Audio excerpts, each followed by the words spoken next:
गुरुर्ब्रह्मा गुरुर्विष्णू गुरुर्दैव महेश्वरा गुरु साक्षात परब्रह्म तस्मै श्री गुरवे नमहा. श्रीमद भगवद गीता अध्याय 4. ज्ञान कर्म संन्यास योग. कर्म, अकर्म व विकर्म यामधील फरक. ह्या अध्यायाच्या सुरुवातीला भगवान श्रीकृष्ण अर्जुनाला सांगतात की अविनाशी हा एक योग असून तो मी सर्वप्रथम सूर्याला सांगितला होता. नंतर त्याच योगाची परिकल्पना सूर्य यांचा पुत्र मनु ह्याला सांगितला. पुढे मनु यांनी त्यांचा पुत्र राजा इक्ष्वाकू याला सांगितला. तेव्हा हे परमतत्व अर्जुन, अशा तऱ्हेने परंपरेने निर्माण झालेला योग ह्याबद्दल राजर्षी यांना माहिती झाली.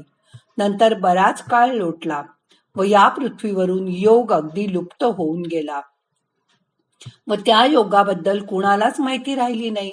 म्हणून त्या पुरातन काळातील योगाबद्दल मी आता तुला माहिती सांगत आहे, कारण तूच माझा परमभक्त व सखा आहेस. योग हा अतिशय चांगला, उत्तम तर आहेच, पण यात अनेक रहस्य सुद्धा सामावलेली आहेत. त्यामुळे हा योग गुप्त ठेवण्यासारखा आहे. त्यावर अर्जुन भगवान श्रीकृष्ण यांना म्हणाला की आपला जन्म तर अगदी अलीकडचा झालेला आहे, पण सूर्यदेवांचा जन्म हा कल्प सुरू झाल्यावरच झाला आहे, अर्थात फार पूर्वीपासूनच झालेला आहे. तेव्हा हा योग तुम्ही कल्पारंभी सूर्याला कसा सांगितला याबद्दल माझ्या मनात शंका निर्माण झाली आहे. तेव्हा त्याबाबत तुम्ही मला आपलं मार्गदर्शन करा. त्यावर भगवान श्रीकृष्ण म्हणाले की हे परतप अर्जुन, माझे व तुझे यापूर्वीही कितीतरी वेळा अनेक जन्म झाले आहेत, पण ते तुला माहीत नाही, पण मला मात्र माहीत आहेत. कारण मी जन्मरहित व अविनाशी असून सर्व प्राण्यांवर माझेच अधिपत्य आहे.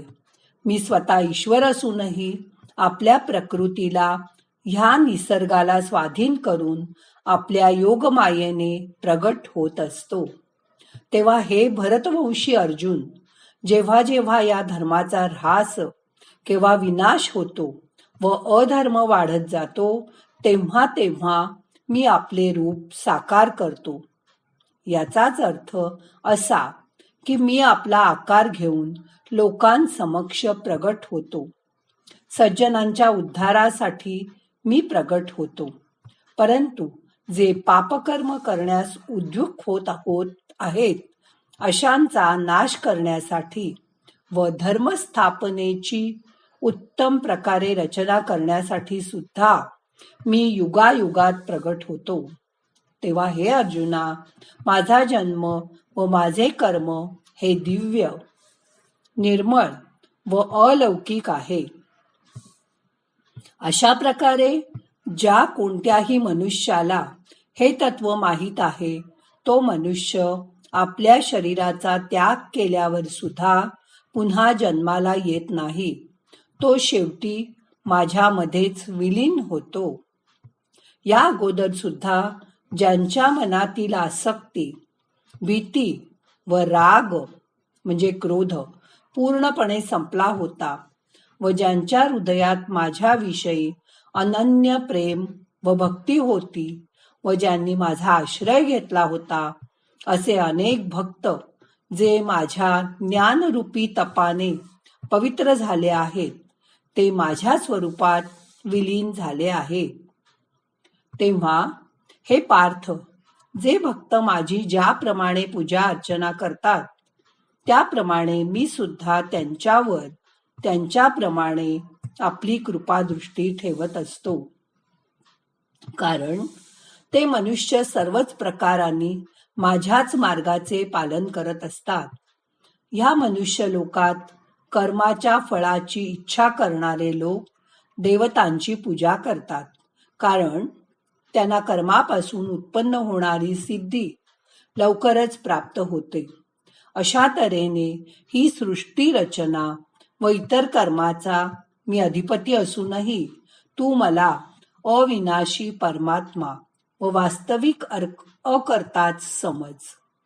या कर्माच्या फळाची मला स्पृहा नसल्यामुळे ती कर्मे मला लिप्त करत नाहीत.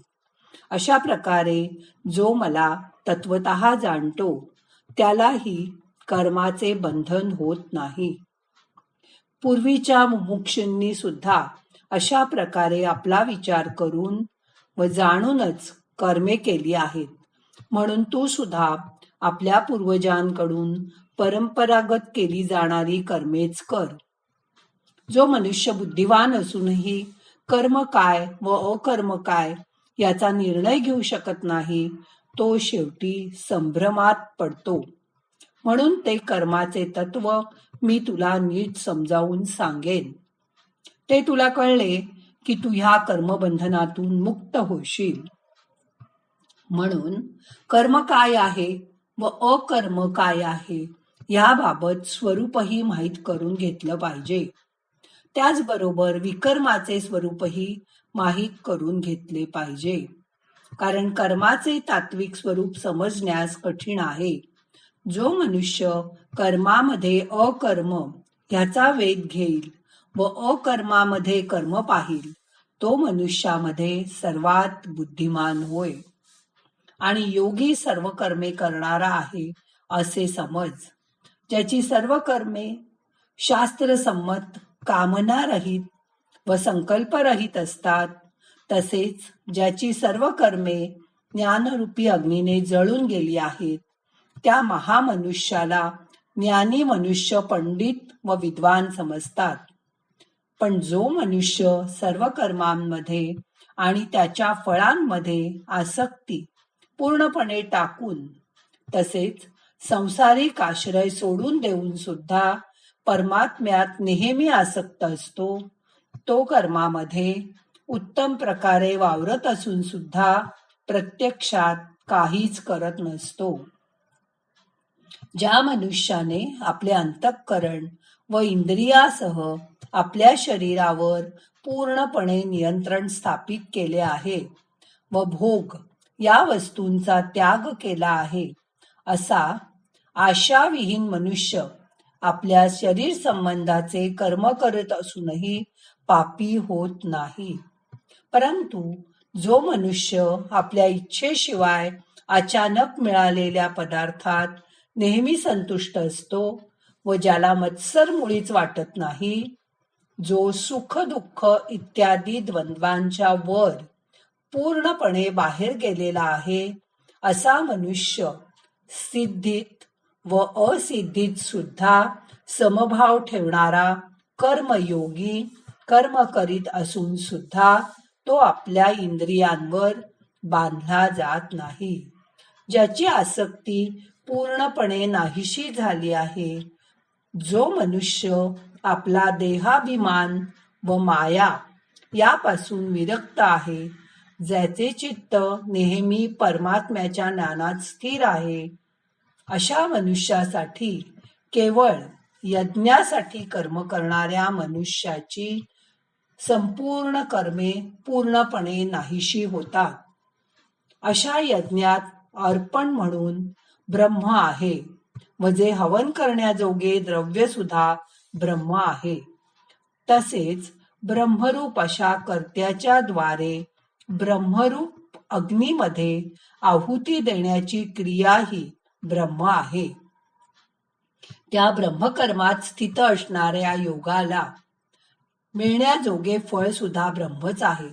दुसरी काही योगी देवपूजारूप यज्ञाचे उत्तम प्रकारे अनुष्ठान करतात,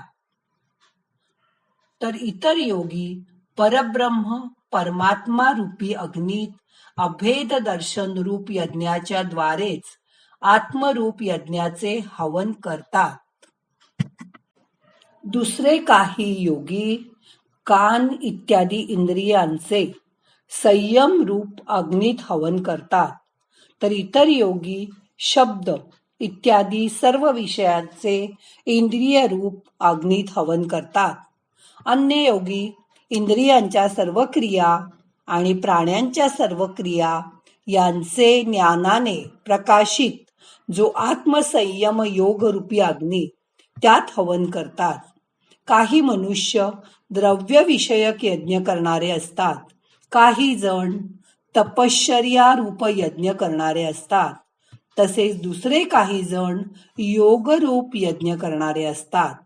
अहिंसा किंवा इतर व्रते पाळणारे कितीतरी प्रयत्नशील मनुष्य स्वाध्याय रूप ज्ञान यज्ञ करणारे असतात. अन्य काही योगीजन अपान वायूमध्ये प्राणवायूचे हवन करतात.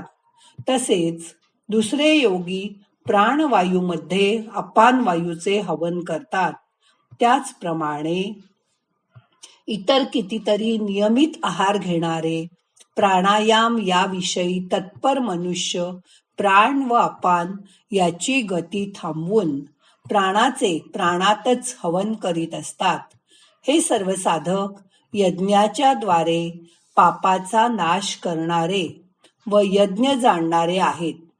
तेव्हा हे कुरुश्रेष्ठ अर्जुन, यज्ञातून शिल्लक राहिलेल्या अमृताचा अनुभव घेणारे योगी सनातन परब्रह्म परमात्म्याला प्राप्त होतात.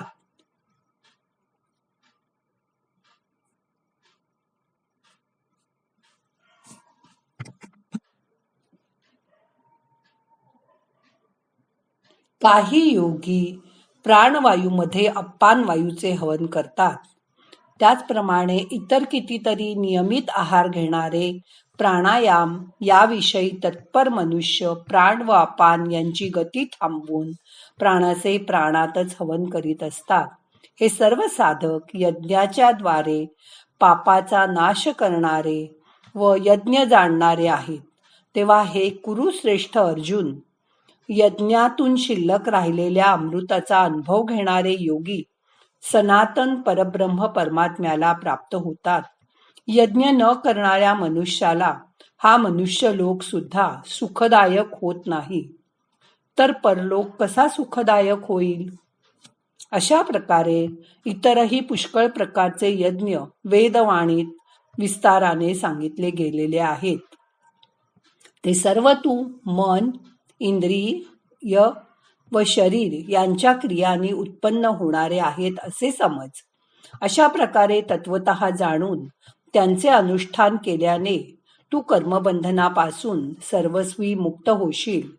हे परंतप पार्थ, द्रव्यमय यज्ञापेक्षा ज्ञान यज्ञ अत्यंत श्रेष्ठ आहे.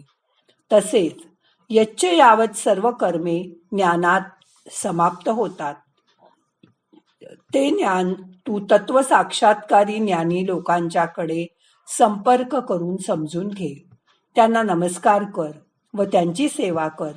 तू त्यांची अशा प्रकारे सेवा केलीस व त्यांना निष्कपटपणे साध्या अंतःकरणाने प्रश्न विचारलेस तर ते ज्ञानी महात्मे, ज्यांना परमात्म तत्व माहीत आहे असे विद्वान महात्मे तुला या तत्वज्ञानाचा उपदेश करतील.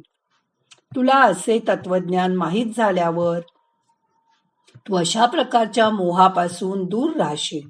अशा प्रकारे हे अर्जुन, तुला जेव्हा अशा प्रकारे ज्ञान प्राप्त होईल तेव्हा तू ह्या जीवांना प्रथम स्वतःमध्ये आणि नंतर मला त्या सच्चिदानंद घन परमात्म्यात व्याप्त रूपात पाहशील.